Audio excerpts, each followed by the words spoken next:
Jemaat terkasih, kami mengajak jemaat dan simpatisan GKI Citraland untuk bersama-sama menanggapi bencana alam akibat badai siklon tropis Roja yang melanda sebagian besar Nusa Tenggara Timur dengan cara memberi dukungan dana yang dapat ditransfer melalui QR Code berikut ini atau melalui rekening GKI Citraland dengan cara menambahkan angka 011 pada dana yang ditransfer, atau juga bisa memberikan keterangan peduli NTT. Batas waktu pengumpulan donasi sampai tanggal 19 April 2021. Kemudian dana yang terkumpul akan disalurkan melalui tim Gerakan Kemanusiaan Indonesia dari Sinode GKI yang saat ini sudah berada di Pulau Adonara, Nusa Tenggara Timur. Mari kita berbagi kasih pada sesama, dan Tuhan memberkati.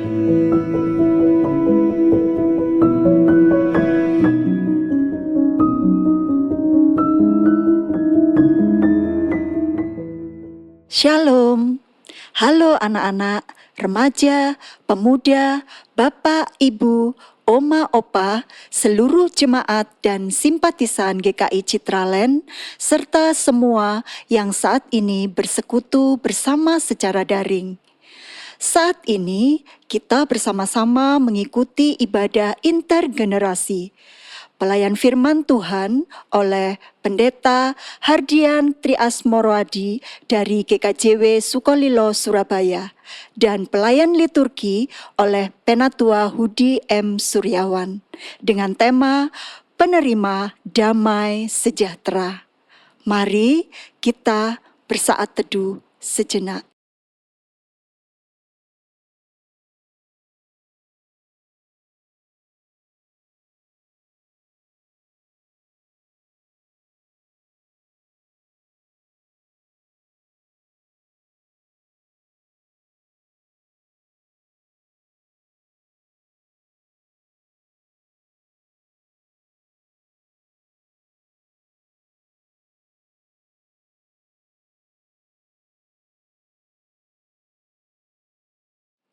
Kami bersyukur kepadamu ya Allah.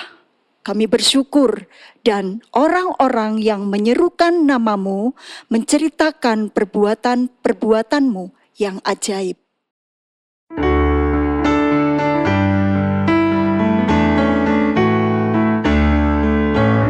Puji Yesus, pujilah Juru Selamat. Langit, bumi, maklumkan kasih-Nya. Haleluya, nyanyilah para malaikat.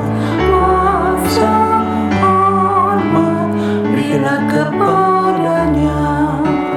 Selamanya Yesus gembala kita, siang malam kita didukungnya. Puji Dia, beritakan keagungannya.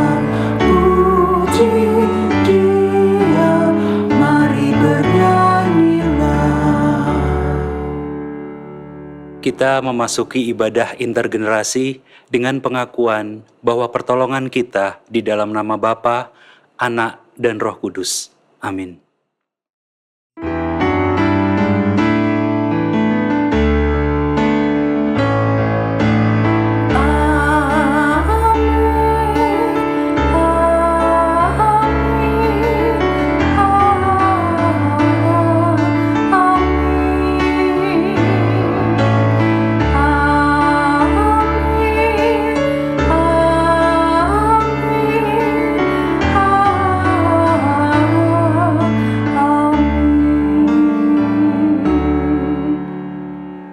Damai Kristus besertamu.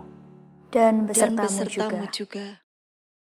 Jemaat yang terkasih, isu tentang keamanan terus mewarnai kehidupan manusia. Media setiap hari menyuguhkan berita tentang perampokan, pembunuhan, dan kejahatan lainnya.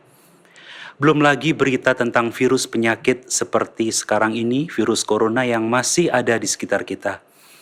Ada banyak usaha untuk mendapatkan rasa aman dan damai yang pasti kita usahakan juga. Namun, sejauh mana kita memproteksi diri kita? Tema hari ini mengokohkan kita semua bahwa Allah yang telah bangkit memberikan damai sejahtera bagi umat manusia yang diselamatkan.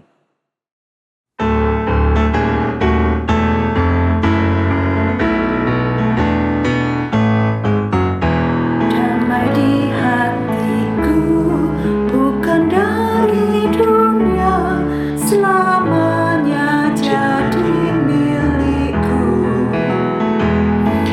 Meski awan gelap yang menutupiku, ku ada damai di hatiku. Di dalam hatiku, dia milikku. Di dalam hatiku ada senang. Dia takkan tinggalkanku bila janjinya. Ku tak tinggalkanmu, dia milikku. Ku tak tinggalkanmu, dia milikku. Jemaat terkasih, mari kita merendahkan hati di hadapan Tuhan, mengakui segala dosa dan kesalahan kita. Jemaat diberi kesempatan berdoa secara pribadi.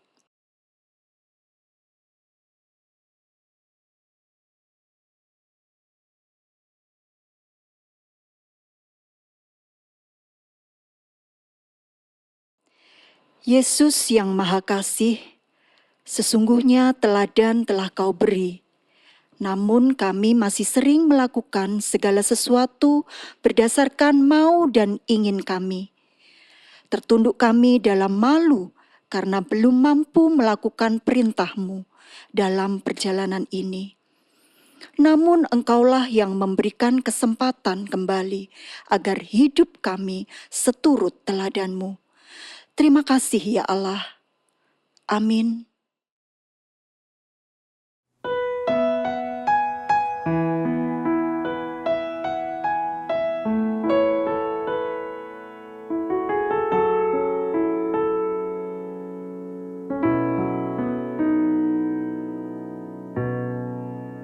Hanya dekat Allahku, rasa tenang hatiku. Kau sertai jalanku sepanjang hidupku.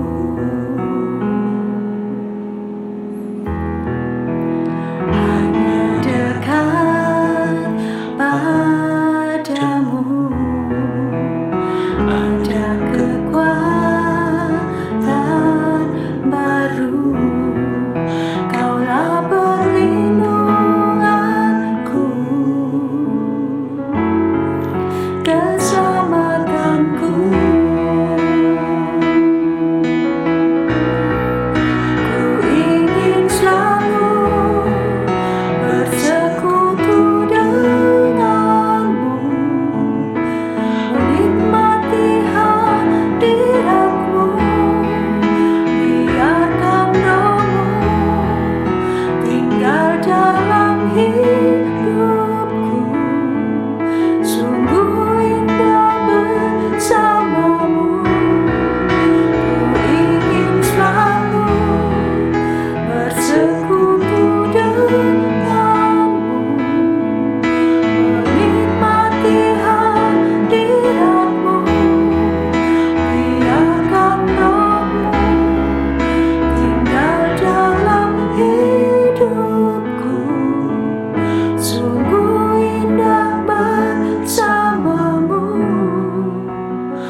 Berita anugerah diambil dari Efesus 2 ayat yang ke-14 sampai 16.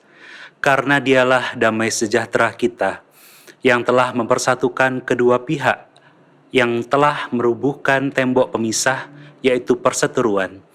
Sebab dengan matinya sebagai manusia, ia telah membatalkan hukum Taurat dengan segala perintah dan ketentuannya, untuk menciptakan keduanya menjadi satu manusia baru di dalam dirinya. Dan dengan itu mengadakan damai sejahtera dan untuk memperdamaikan keduanya di dalam satu tubuh dengan Allah oleh salib, dengan melenyapkan perseteruan pada salib itu. Demikianlah berita anugerah dari Tuhan. Syukur kepada Allah. Anak-anak, sungguh senang karena Tuhan Yesus yang sudah bangkit memberikan damai sejahtera dalam hidup kita semua, membuat kita merasa aman dan tenang. Marilah kita menyambutnya dengan sukaria dan bersemangat melalui lagu Mari Kita Bersukaria disambung dengan Sekarang Saya Sudah Bebas.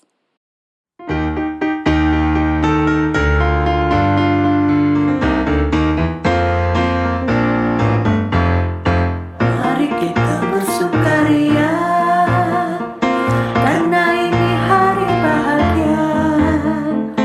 Kita berkumpul jadi satu, puji Tuhan semesta itu. Tepuk tangan wajah berseri, hilangkanlah hati yang sedih. Bukankah Yesus berkata damai yang diberikan kita? Mari kita bersukaria. Sekarang saya sudah bebas. Sekarang saya sudah bebas. Sekarang saya bebas oleh darahnya domba Allah. Sekarang saya bebas, bebas, haleluya. Sekarang saya sudah bebas. Sekarang saya sudah bebas. Sekarang saya bebas oleh darahnya domba Allah. Sekarang saya bebas, bebas, bebas. Saya bebas, haleluya. Bapak, Ibu, Saudara, dan adik-adik, mari kita bersama berdoa. Tuhan, kami mengucap syukur karena Tuhan menganugerahkan kekuatan dan kesempatan sehingga saat ini bersama dengan keluarga kami dapat membangun persekutuan. Dan saat ini Tuhan, kami rindu mendengarkan sabda kebenaran yang bersumber dari Tuhan. Kiranya limpahan berkat Tuhan melingkupi setiap kami. Kiranya tuntunan Sang Roh Kudus memampukan kami untuk memahami kebenaran yang sejati. Dan kami percaya bahwa Tuhan Yesus Kristus menyertai hamba-Mu yang bertugas menyampaikan sabda kebenaran firman-Mu. Kiranya apa yang diucapkannya hanya seturut dengan kehendak Tuhan. Maka bersabdalah Tuhan, kami siap untuk mendengarkan. Dalam nama Allah Bapa, Tuhan Yesus Kristus, dan Sang Roh Kudus. Amin. Bapak, Ibu, Saudara, dan adik-adik, bacaan yang akan mendasari renungan pada minggu kali ini dari Injil Yohanes pasal 20 ayat 19 sampai 31. Saya akan bacakan untuk kita semua. Ketika hari sudah malam pada hari pertama minggu itu, berkumpullah murid-murid Yesus di suatu tempat dengan pintu-pintu yang terkunci, karena mereka takut kepada orang-orang Yahudi. Pada waktu itu, datanglah Yesus dan berdiri di tengah-tengah mereka dan berkata, "Damai sejahtera bagi kamu." Dan sesudah berkata demikian, ia menunjukkan tangannya dan lambungnya kepada mereka. Murid-murid itu bersukacita ketika mereka melihat Tuhan. Maka kata Yesus sekali lagi, "Damai sejahtera bagi kamu. Sama seperti Bapa mengutus aku, demikian juga sekarang aku mengutus kamu." Dan sesudah berkata demikian, ia mengembusi mereka dan berkata, terimalah Roh Kudus. Jikalau kamu mengampuni dosa orang, dosanya diampuni. Dan jikalau kamu menyatakan dosa orang tetap ada, dosanya tetap ada. Tetapi Thomas, seorang dari ke-12 murid itu yang disebut Didimus, tidak ada bersama-sama mereka ketika Yesus datang ke situ. Maka kata murid-murid yang lain itu kepadanya, kami telah melihat Tuhan. Tetapi Thomas berkata kepada mereka, sebelum aku melihat bekas paku pada tangannya, dan sebelum aku mencucukkan jariku ke dalam bekas paku itu, dan mencucukkan tanganku ke dalam lambungnya, sekali-kali aku tidak akan percaya. 8 hari kemudian, murid-murid Yesus berada kembali dalam rumah itu, dan Thomas bersama-sama dengan mereka. Sementara pintu-pintu terkunci, Yesus datang dan ia berdiri di tengah-tengah mereka dan berkata, damai sejahtera bagi kamu. Kemudian ia berkata kepada Thomas, taruhlah jarimu di sini dan lihatlah tanganku. Ulurkanlah tanganmu dan cucukkan ke dalam lambungku, dan jangan engkau tidak percaya lagi melainkan percayalah. Thomas menjawab, ya Tuhanku dan Allahku. Kata Yesus kepadanya, karena engkau telah melihat aku, maka engkau percaya. Berbahagialah mereka yang tidak melihat, namun percaya. Memang masih banyak tanda lain yang dibuat Yesus di depan mata murid-muridnya yang tidak tercatat dalam kitab ini. Tetapi semua yang tercantum di sini telah dicatat supaya kamu percaya bahwa Yesuslah Mesias, Anak Allah, dan supaya kamu oleh imanmu memperoleh hidup dalam namanya. Maka yang berbahagia ialah setiap kita yang melakukan apa yang menjadi kehendak Tuhan dalam kehidupan keseharian. Amin.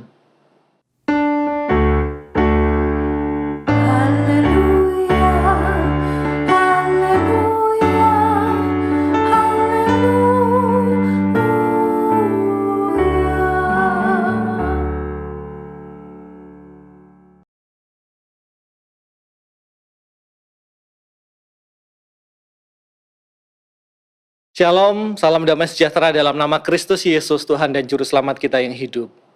Bagaimana kabar Bapak, Ibu, Saudara, dan adik-adik?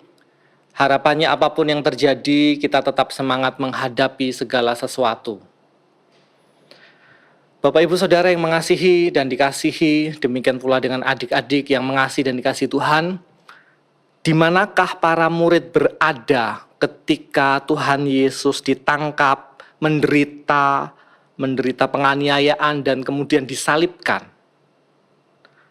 Sebenarnya mereka ada, tetapi mereka menjauh. Petrus misalnya, Petrus adalah sosok yang sebenarnya dekat dengan Tuhan, namun dia memilih menyangkal Tuhan. Demikian pula dengan para murid yang lain, mereka lari. Kecuali agaknya tidak demikian halnya dengan para murid perempuan, seperti Maria Magdalena dan perempuan yang lain. Mereka setia menemani Tuhan Yesus. Ketika Tuhan Yesus disalib, mereka menyaksikan ketika Tuhan Yesus ada di Sabtu Sunyi, yang duduk diam di depan kubur adalah para perempuan. Bahkan yang menyaksikan pertama kali kebangkitan Sang Kristus Yesus juga perempuan, Maria Magdalena. Tapi tidak demikian halnya dengan murid laki-laki yang lain. Mereka lari, mereka menjauh. Mengapa mereka lari? Yohanes 20 ayat 19 mengungkapkan dengan jelas. Ketika hari sudah malam pada hari pertama minggu itu, berkumpullah murid-murid Yesus di suatu tempat dengan pintu-pintu yang terkunci karena mereka takut kepada orang-orang Yahudi. Karena mereka takut. Ada kata kunci yang jelas. Mengapa mereka lari? Mengapa mereka bersembunyi? Karena mereka takut. Karena mereka takut. Bapak, Ibu, Saudara, dan adik-adik yang mengasihi dan dikasihi Tuhan, berbicara tentang rasa takut, maka pertanyaannya adalah apakah yang Anda takutkan? Apakah yang Bapak, Ibu, Saudara, dan adik-adik tengah dirasakan sebagai sebuah ketakutan?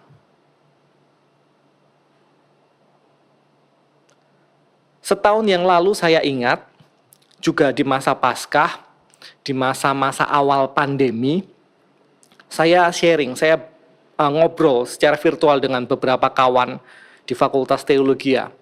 Mereka berasal dari beragam tempat, ada yang dari Sumatera, ada yang dari Jawa, Jawa Tengah, ada yang di Jawa Barat, ada yang berasal dari Bali, ada yang di Jakarta, dan ada juga yang di Boston, di United States.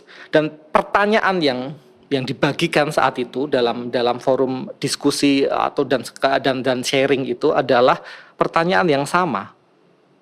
Apa yang membuat Anda takut? Apa yang membuat dirimu takut? Dan jawabannya beragam. Jawabannya beragam, Bapak, Ibu, Saudara, dan adik-adik. Saya masih ingat karena saya menjadi pencatat proses. Ada yang berujar begini, aku wedi gak iso mulih. Saya takut saya tidak bisa balik ke Indonesia. Saya tidak lagi bisa berkumpul dengan keluarga. Saya takut saya nggak bisa ketemu anak saya. Karena memang kondisi saat itu situasi pembatasan lockdown sangat ketat sekali. Walaupun faktanya saat ini dia sudah berkumpul kembali dengan keluarga. Bahkan kemudian dia juga sudah memotong rambutnya sebagai simbol hidup baru. Ada pula kawan saya yang berujar, saya takut terpapar virus. Saya takut situasi yang buruk ini tidak bisa membuat kondisi kembali seperti dulu lagi. Saya takut bisnisku berantakan.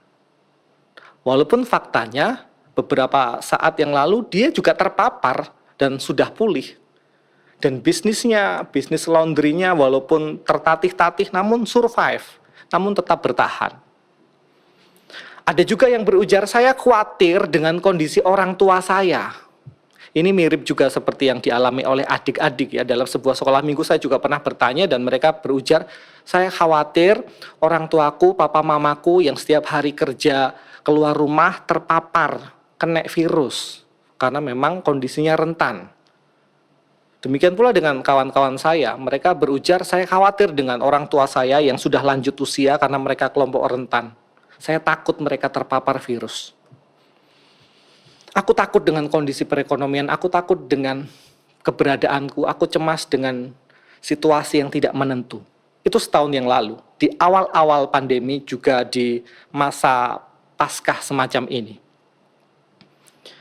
Namun jika pertanyaan yang sama diajukan kepada Bapak, Ibu, Saudara, dan adik-adik, maka bagaimana? Apa yang saat ini menakutkan Bapak, Ibu, Saudara, dan adik-adik? Apakah masalah keluarga, atau masalah kesehatan, atau masalah perekonomian? Semakin kesini kok rasanya susah nyaur cicilan yo. Semakin kesini kok susah bayar cicilan ya. Atau adik-adik, aku kok takut nanti aku nggak bisa ngumpul lagi sama teman-temanku, aku tidak bisa lagi sekolah secara onsite. Apa yang Bapak, Ibu, Saudara, dan adik-adik takutkan? Yang pasti memang Bapak, Ibu, Saudara, dan adik-adik sendiri yang mengetahui secara pasti ketakutan-ketakutan yang dialami. Dan di dalam tradisi, izinkan saya berbagi, di dalam tradisi spiritualitas klasik atau mistikisme klasik, pengalaman berkubang dalam rasa takut ini dapat dilekatkan pada apa yang disebut oleh John of the Cross dengan istilah The Dark Night of the Soul. Kalau diterjemahkan ke Indonesia seringkali menjadi malam gelap iman. Dan minimal terdapat dua kategori di dalam kondisi itu. Yang pertama itu night of the senses. Kegelapan yang meliputi panca indera. Jadi aku ndredeg begitu ya kalau dalam bahasa Jawa. Atiku entek.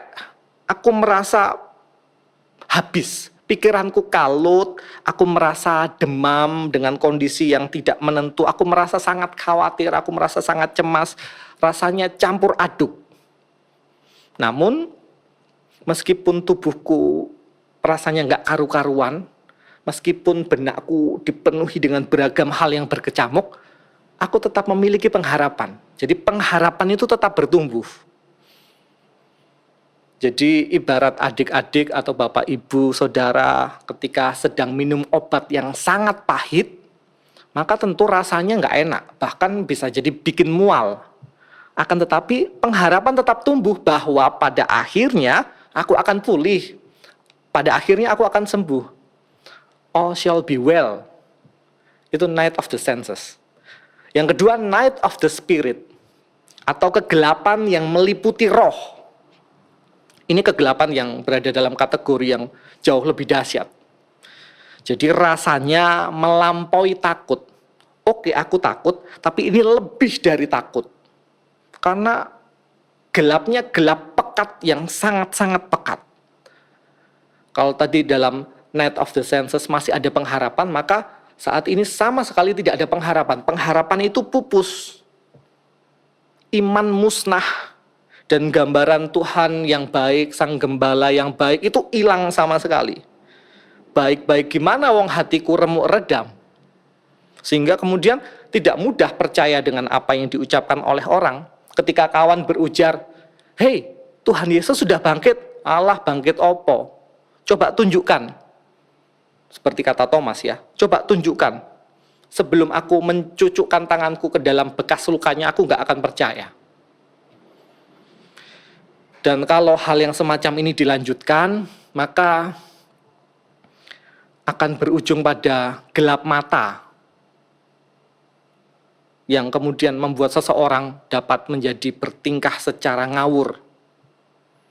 Nah, dalam pengalaman ketakutan yang Bapak, Ibu, Saudara, serta adik-adik alami, Anda berada dalam posisi yang mana?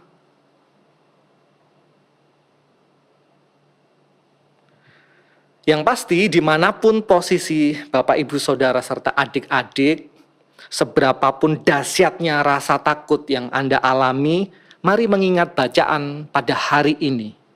Sebab kendati rasanya gelap, pekat, pintu terkunci rapat, namun Tuhan Yesus memiliki daya, memiliki kuasa untuk menembus kegelapan, untuk menembus pintu yang tertutup, yang terkunci, dan kemudian bersabda, "Damai sejahtera bagimu."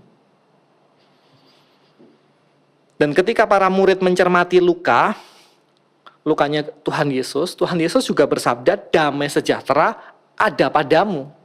Maka perhatikan bahwa trauma dan luka yang kita alami, yang juga dialami oleh Tuhan Yesus Kristus, yang diperlihatkan melalui bekas lukanya, sebenarnya tidak pernah menghalangi hadirnya damai sejahtera.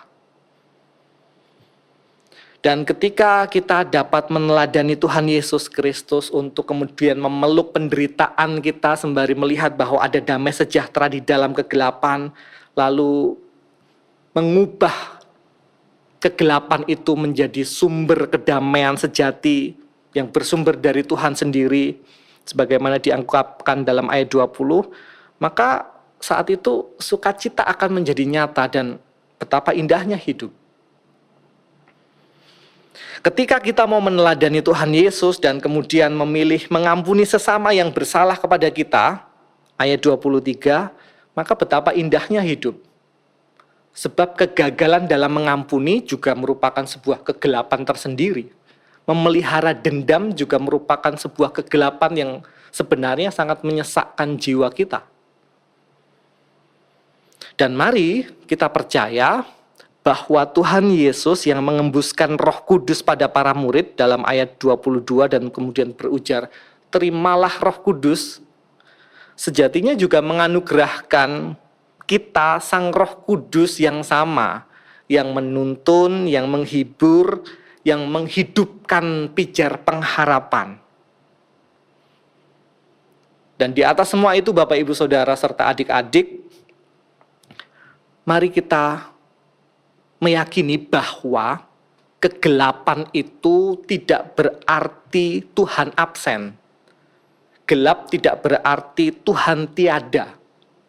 Sebaliknya, Tuhan presence, bukan absen, Tuhan ada, hadir, sangat dekat. Bahkan saking dekatnya, hingga kemudian cahaya kemuliaan itu menyilaukan dan lalu membuat mata kita jadi buta. Jadi kegelapan itu justru menjadi wujud dari kehadiran Tuhan yang sangat dekat. Sehingga seolah segala sesuatu menjadi gelap.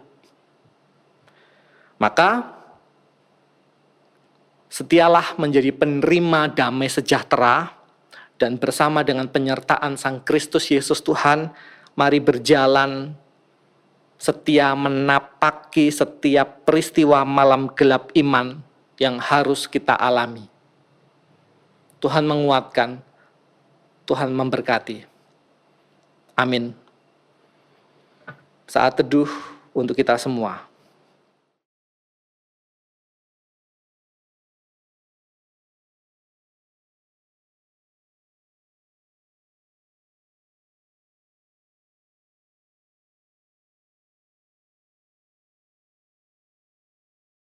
Dengan hati yang tertuju pada Tuhan, mari bersama kita ikrarkan pengakuan iman kita seturut pengakuan iman rasuli yang berbunyi demikian. Aku percaya kepada Allah, Bapa yang Maha Kuasa, Khalik langit dan bumi, dan kepada Yesus Kristus, anaknya yang tunggal Tuhan kita, yang dikandung dari Roh Kudus, lahir dari anak darah Maria, yang menderita sengsara di bawah pemerintahan Pontius Pilatus, disalibkan, mati dan dikuburkan, turun ke dalam kerajaan maut. Pada hari yang ketiga, bangkit pula dari antara orang mati, naik ke sorga, duduk di sebelah kanan Allah, Bapa yang Maha Kuasa. Dan dari sana ia akan datang untuk menghakimi orang yang hidup dan yang mati. Aku percaya kepada Roh Kudus, gereja yang kudus dan am, persekutuan orang kudus, pengampunan dosa, kebangkitan orang mati, dan hidup yang kekal. Mari jemaat kita bersyafaat dengan beberapa pokok doa. Tuhan, kami berdoa untuk situasi dan stabilitas keamanan setelah peledakan bom di gerbang Katedral Makassar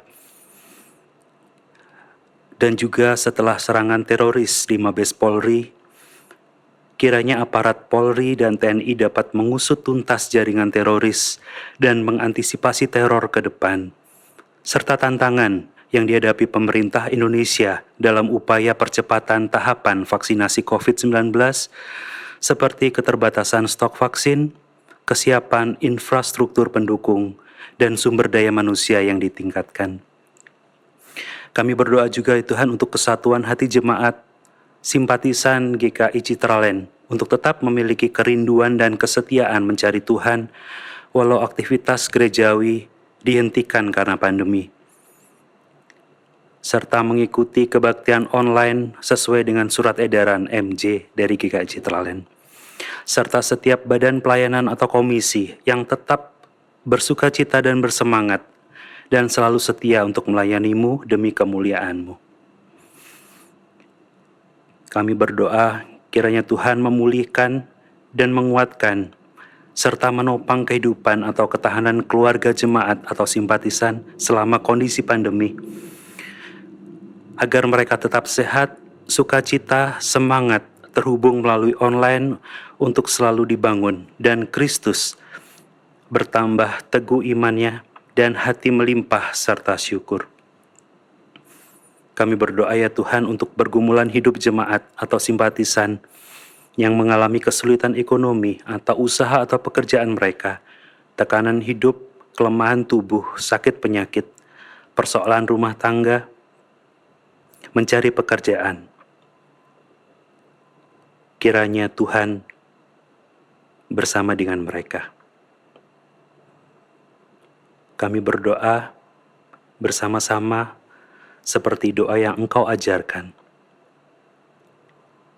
Bapa kami yang di sorga, dikuduskanlah namamu, datanglah kerajaan-Mu, jadilah kehendak-Mu di bumi seperti di sorga. Berikanlah kami pada hari ini makanan kami yang secukupnya, dan ampunilah kami akan kesalahan kami, seperti kami juga mengampuni orang yang bersalah pada kami. Dan janganlah membawa kami ke dalam pencobaan, tetapi lepaskanlah kami daripada yang jahat, karena Engkaulah yang mempunyai kerajaan dan kuasa dan kemuliaan sampai selama-lamanya. Amin. Tiba saatnya kita memberi persembahan sebagai wujud syukur kita atas pemeliharaan Tuhan. Persembahan dapat ditransfer ke rekening GKI Citraland atau melalui QR Code. Mari memberi dengan sukacita sambil mengingat sabdanya dalam Mazmur 79 ayatnya yang ke-13. Maka kami ini umat-Mu dan kawanan domba gembalaanmu akan bersyukur kepadamu untuk selama-lamanya dan akan memberitakan puji-pujian untuk-Mu turun-temurun.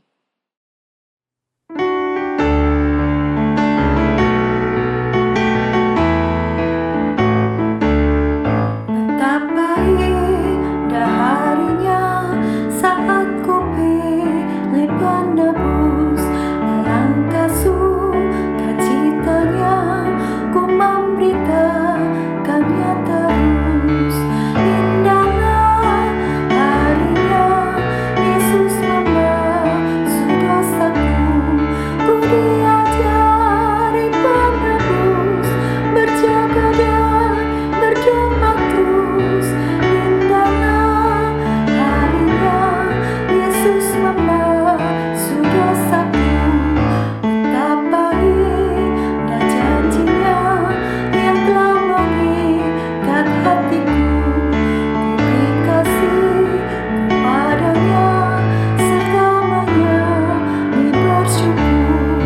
Indahlah harinya Yesus membasuh dosaku, ku diajari penebus, berjaga dan berdoa terus. Indahlah harinya Yesus membasuh dosaku. Mari kita bawa persembahan ini dalam doa. Kami membawa persembahan kami dengan ucapan syukur, kesehatan, kekuatan, dan sukacita yang Engkau limpahkan dalam kehidupan kami adalah bukti berkat-berkat yang sudah Engkau sediakan bagi kami. Sungguh hati kami melimpah dengan syukur. Kiranya kami pun boleh menjadi alat untuk berkat Tuhan bagi sesama kami. Dalam nama-Mu kami bersyukur. Amin.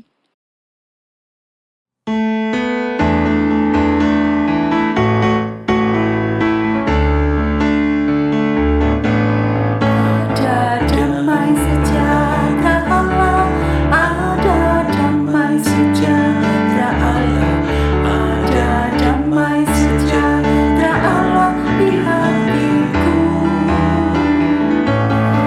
Ada damai sejahtera Allah, ada damai sejahtera Allah, ada damai sejahtera Allah di hatiku.